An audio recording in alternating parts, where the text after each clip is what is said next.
So for today's video, we are going to go back at it again with some more proactive decks. Today, we are going to be playing Mid Dagoth. I'm just going to go ahead and dive right in. And Dagoth is an interesting choice for me because it is kind of like a combination or like a mishmash of Battle Mage, and Mid Battle Mage we know is a strong deck, and then Assassin, and I've been playing a lot of Assassin recently. So being able to kind of take the strengths of the two and combine them is appealing. And right out of the gate here, it looks like we're going to be going first against Archer. And this is not terrible. I'd like a more proactive 2-drop, I think, but given that we have the Rapid Shot, of course, the Giant doesn't do much to help us, but given that we have the Rapid Shot and we also have the Corner Club, this isn't the end of the world here.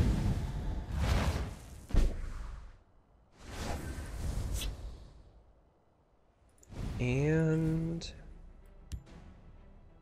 I think we're just going to go ahead and develop that Shadow so that we have something on the board. And they played Plunder. Okay. This looks like it might be some kind of aggressive list.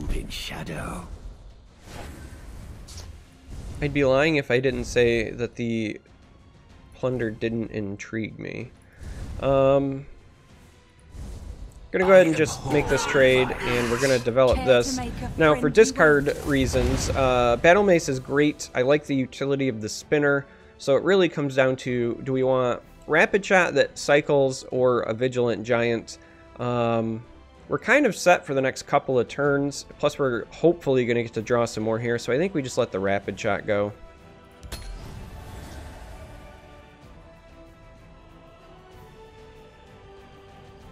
We play this in the Shadow lane because we are afraid of charge creatures, and we are afraid of potentially things like, you know, Territorial Viper and so forth.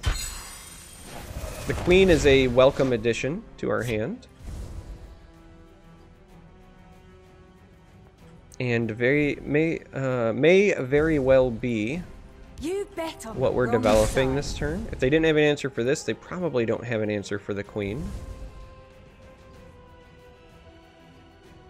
The other option would be Earthbone here, but it's not super threatening quite yet. But I also like the idea of getting this on the board because that means our Dreamer will start generating an awful lot of value.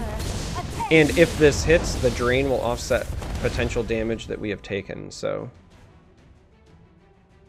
Normally with decks I like to fight for control of the field lane, but in this instance has not necessarily been the case. Alright, so I think our turn is going to change up just a little bit here, given our hand.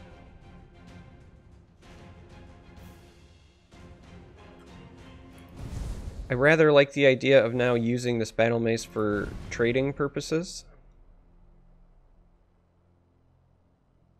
But it also does depend on what we get from this Shadow Shift. So it would be Mace and Shadow Shift. And then that would set up potentially next turn Queen and Awakened Dreamer, getting instant triggers.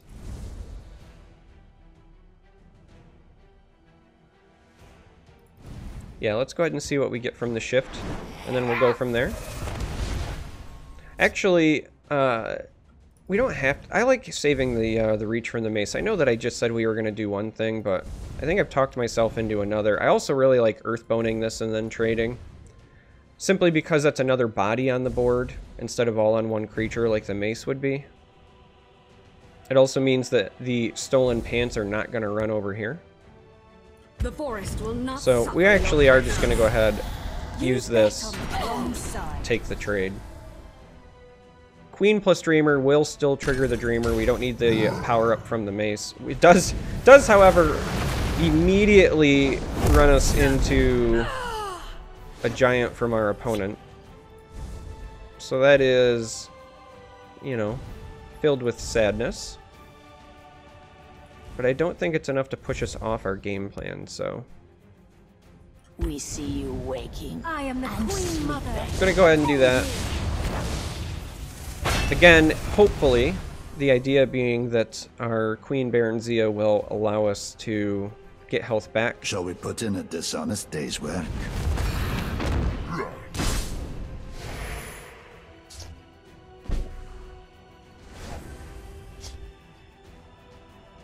And their Brynjolf is a very quality pickup for them as well.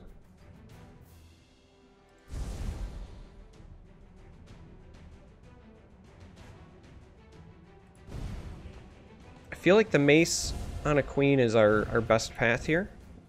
They'll get some health back, but we'll be getting more back and hopefully win that race. So let's go ahead and start with that and Amused. hope for no prophecies here. Join us. And then we just have to decide what we want to do with this Daggerfall, because that is the play. Could put it over here to potentially contest, but at 27 health, I don't feel like that's necessary quite yet. So I think we just put it over here.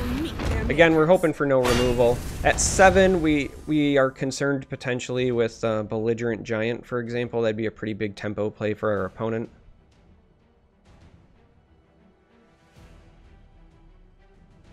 But right now they're slated to go up to 17. But we would still have enough to threaten lethal here, if that ends up being the case.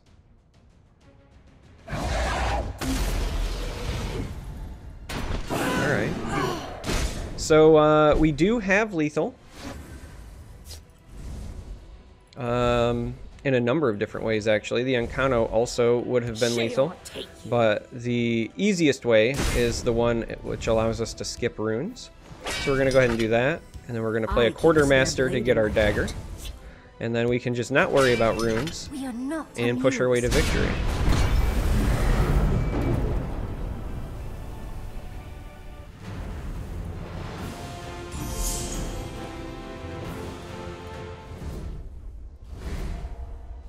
So I think that was nicely done by us there. Let's go ahead and dive into another game while I record the results of that one.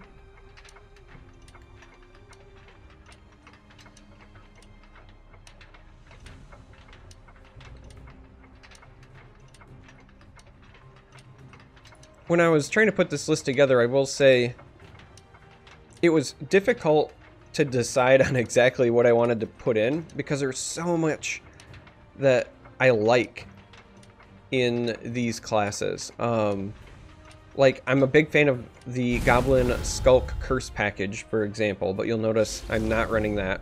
I felt like in the 75 card deck it just wasn't going to be as consistent as I would like. I actually think Shearpoint Dragon's a bit underrated, but I think, again, it's best with the Curse package, so I opted no there as well. Leaf Lurker. Yeah, this looks like a solid opener. If we can stick a Gambler, we probably win this.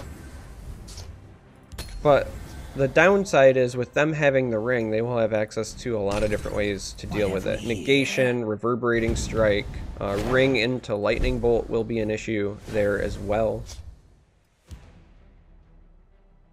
Careful there. Again, I normally, in a lot of matchups, prefer fighting for control of the field knight. However, against Telvanni, you usually end up spending more time in the shadow lane. Wow, they have even more potential answers here. And the reason you spend more time in the shadow lane is because of Territorial Viper. So here's our moment of truth. If the Gambler sticks, I think we have a high chance of winning. And that is looking good for us.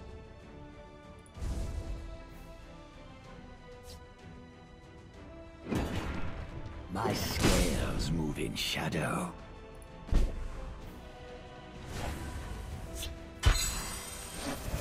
Looking good for us indeed. So we're going to go ahead and see what we picked up there.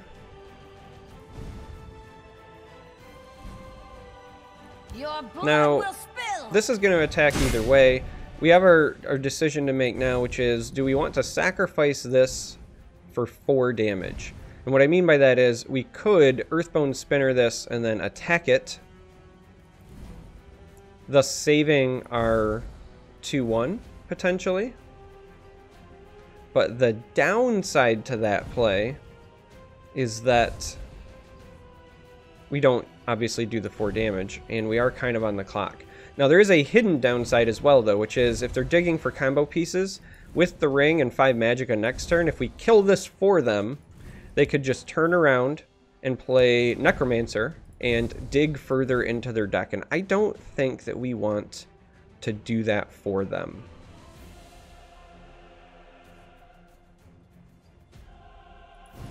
So I do think we're just going to go ahead and swing.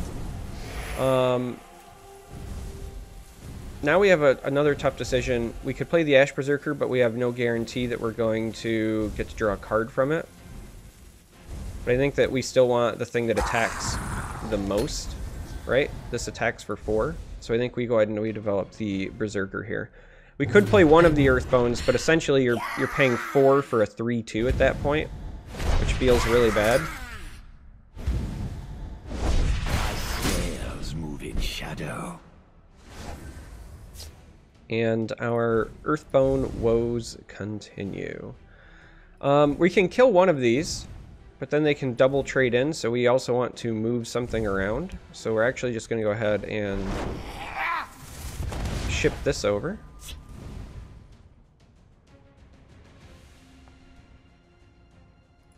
And The forest will not suffer your let's at least get rid of one of those so that he has to double trade in, and that will be our turn.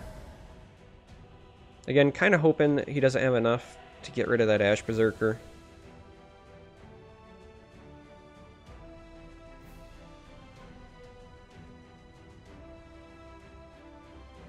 He's doing a great job of, well, what he just needs to do, which is stall.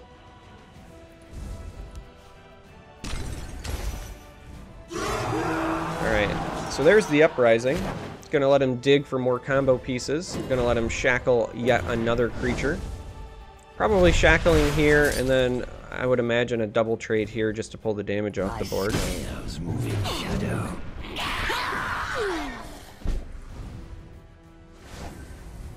Alright, well, we don't have a lot really going for us right now with this hand as is, so we'll go ahead and rapid shot this, just to see if we find something worth our time. We did not. Now, we're going to open ourselves up to Ice Storm here. Ice Storm is a concern. The forest will not suffer your presence. But we also kind of want to get rid of that, because if he has, like, Blackhand Messenger, they could have traded into our Berserker and Blackhanded that.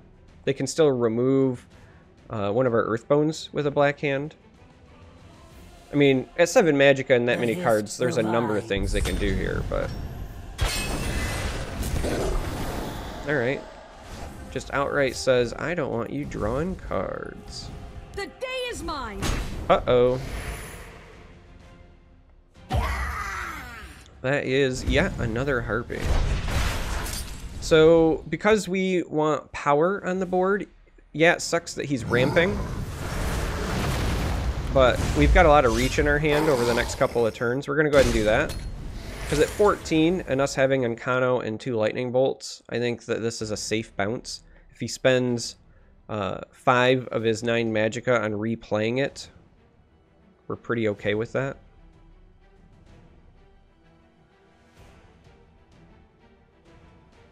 Because the critical point in the game is 13, now that we know he's on Uprising. 13 Magicka is what you're trying to race, usually. Alright, so he does have a bat. And I have to imagine this will be a Harpy. Yeah. But that's pretty good news for us, because that means our Earthbone is +7 damage, and that is exactly what we're going to use it for. And we're just going to go ahead and put him right down to 2, because we have, well, Lightning Bolt, Uncano, Tazcad, you name it.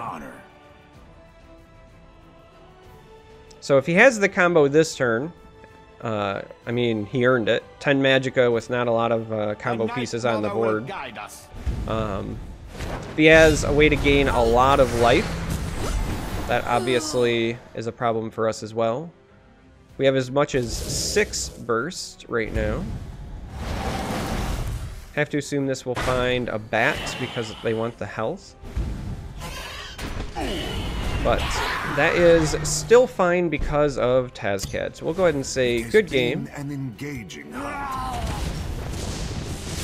And there you have it. We still had a lot of reach. Even if we would have got just above, we probably could have pushed through on the following turn before they hit 13. But overall, I think that was a good showing for Mid Dagoth in my debut pilot of it for this season. Those were literally my first 2 games on Mid Dagoth this season. I think they went pretty well. So that's it for this video.